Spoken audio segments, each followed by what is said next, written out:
Hey everybody, so continuing along today with our season previews, we're going to be talking about the Columbus Blue Jackets. Before we get into the video, I just quickly want to say that if you're not yet a subscriber to this channel, please hit that subscribe button and follow along for great hockey content all season long. And if you enjoy this video, please give it a thumbs up and hit that like button. That really helps out the channel a lot. So Columbus made the playoffs last year, shocked the world in sweeping Tampa Bay in the first round, lost in the second round to Boston, and then went on to have one of the worst off seasons maybe in NHL history, losing their leading point scorer in Artemi Panarin, losing their starting goaltender, and not just a starting goaltender, but an elite Vezina-level goaltender in Sergei Bobrovsky, losing Matt Duchene, losing Ryan Dzingel. This team, just everyone that could leave left. And that's put Columbus in a bit of a situation here. They've got a lot less offense than what they had, at least for the second half of last year. And this is a team that, quite honestly, I think is going to struggle this year. When you look at the Metropolitan Division, you have 8 teams now that think that they're playoff teams. Obviously, all 8 cannot make the playoffs. But with the additions that teams like New Jersey and New York Rangers and Philadelphia and the moves that these teams made, they all think that even though they weren't playoff teams last year, they should be a playoff team this year. You have a division now where almost every single team in it got better this offseason. They've made additions. They've added to the lineup. Columbus got worse. Columbus is going the wrong way. They got worse in their roster than what they had last season. They lost important players. And I just don't see, in a division that competitive, I don't see them being able to overcome that. I think this team's going to struggle offensively. Losing Panarin is really going to hurt them as far as goal scoring goes. Losing Duchene is going to hurt. I don't know if this team has the offense to compete in that division where you have teams that I think are getting a lot better. So for the lineup and line combinations, I use a combination of cap-friendly depth charts and daily face-off lines, and then I basically use that as a base and then make any particular changes along the way if I want, but I mainly go with what they have. So, top line, obviously Artemi Panarin is no longer there, so that leaves a big hole on the left side. They added Gus Nyquist in free agency, and I think he's going to end up taking that top line spot with Pierre-Luc Dubois in the middle and Cam Atkinson down the right side. We'll see how much that line can score. Now, I think Cam Atkinson has a very good year again. I don't think he scores 40 goals again, but I do think he gets into the mid or high 30s. Pierre-Luc Dubois is a kid that I like a lot. He's a good young player, only 21 years old. He had 61 points last year. I really like Dubois. I think he's a good player and will have a good season. And then Nyquist isn't exactly the player that he was in Detroit, where he was lighting it up goal-scoring-wise, but he can still give you 20 to 25 goals, and that will certainly not replace Artemi Panarin's production, but will definitely help, and at least softening the blow of that loss. That leaves the second line being Nick Foligno, Alex Wennberg, and Josh Anderson. Good physical line there, big players. Anderson 6'3", 221, Foligno 6', 202, Wennberg 6'2", 196. I mean, you've got some good size on that line. Offensive production, we'll see. I mean, Anderson had 27 goals last year. Very, very good power forward, who I like a lot. Definitely could have another great season. Maybe even hit the 30-goal mark this year.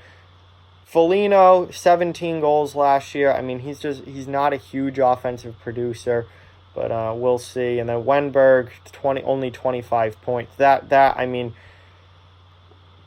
losing Duchene out of that middle really hurts, because now Wennberg, who I think is much more suited to be a third-line center, is now getting a top 6 role, and I just don't know if he's going to offensively give you what warrants a top 6 role. Third line, Alexander Texier, young kid, came in at the end of last season. Didn't really play in the regular season very much, but did play in the playoffs for Columbus. Boone Jenner and Oliver Bjorkstrand. I don't know why I said Alex. Oliver Bjorkstrand is the third line.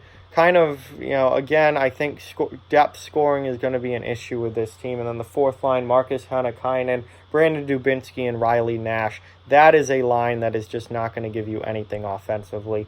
So, that's the forward group. I think the big issue is going to be goal scoring. Losing Panarin is a huge loss. Losing Duchesne is a huge loss. I don't know if they can make up for those losses offensively in the goal scoring department. Defense pair, Zach Werenski, newly signed, just signed a 3-year bridge deal, and Seth Jones. Great top pair. Fantastic top pair. Both 40 to 50 point defensemen. Very, very good players. Guys I like a lot. Then you have Ryan Murray and David Savard. Solid, not great, but solid. And then your third pair, Dean Kukin and Marcus Nudavara. There are some other guys potentially looking for spots on this team, but for the most part, I think that's going to be your starting lineup. In goal, Sergei Bobrovsky is gone. The other huge loss for this team is their Vezina-level goaltender. Jonas Korpisalo is now getting his first chance to be a starter in the NHL. He played 27 games last year. He's going to play a lot more than that this year. And quite frankly, who knows?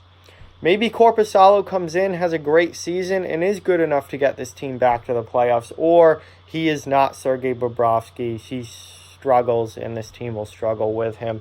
I have no idea what to expect from Korpisalo. We've never seen him as a full-time starter before.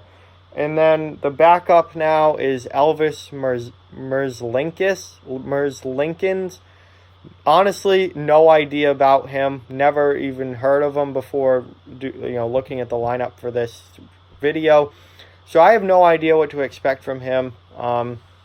25 years old, no NHL experience.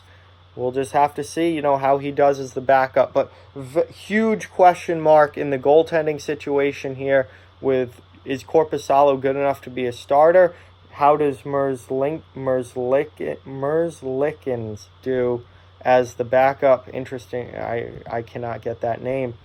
But overall, I think I think the theme for Columbus going into this year is we don't know. There's a lot of question marks. We don't know what this team is going to be. As far as extra players go, you have Eric Robinson, Sonny Milano, and Marco Dono, all looking potentially to take roster spots maybe in the bottom 6. On defense, there's a defenseman, Vladislav Gavrikov, who I know nothing about, but Cap Friendly actually has him penciled in the top 6. So we'll see if he maybe takes Dean Kukin's spot and makes the team out of camp. And then they also have Scott Harrington as a depth defenseman as well. So pretty, a lot of this roster I look at and goes, it's good, but it's not great. And it's a little bit lacking in the offense category. And I think in that division, a division that's going to be as tight and as tough as the Metro, I don't know how this team fares this season. I think we see a big step back and they miss the playoffs, quite honestly.